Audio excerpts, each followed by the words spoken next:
Bəxtiyar həkim, oğlan uşağının olmağı kişidən asılıdır yoxsa qadından mı? Çünki bizdə çox zaman mən görürəm ki, qadınlarımızı günahlandırırlar bu məsələdə və istəyirəm ki, buna bir aydınlıq gətirək.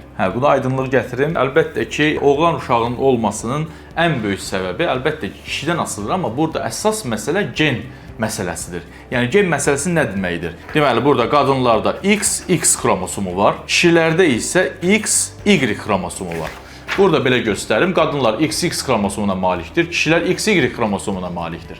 Yəni, qadının X xromosomu ilə kişinin X xromosomu birləşəndə qız uşağı olur. Qadının X xromosomu ilə kişinin Y xromosomu birləşəndə oğlan uşağı olur.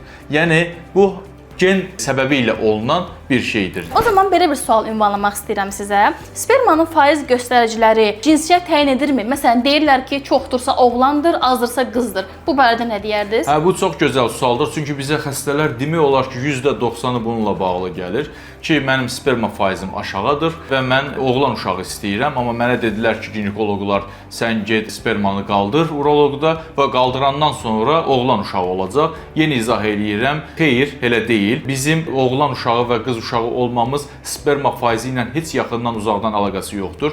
Buradan xəstələr özəlliklə bir şey demək istəyirəm ki, spermamız 1% olsa belə biz övlad sahibi ola bilirik. Çünki deyirlər, davamlı 25-in üstü olmalıdır ki, mən övlad sahibi olum. Xeyr, elə deyil. Sadəcə biz faiz dərəcəsini davamlı müalicə ilə qaldırırıq ki, şansımız artsın. Amma oğlan uşağı, qız uşağı olma məsələsi gen səbəbi ilə olan bir şeydir. Təkrar izah eləyirəm. Qadınlarda XX xromosomu var, kişilərdə XY xromosomu var. Qadının X xromosomu ilə kişinin X xromosomu birləşdiyi zaman nə olur? Qız uşağı olur. Qadının X xromosomu ilə kişinin Y xromosomu birləşdiyimizdə oğlan uşağı dünyaya gəlir.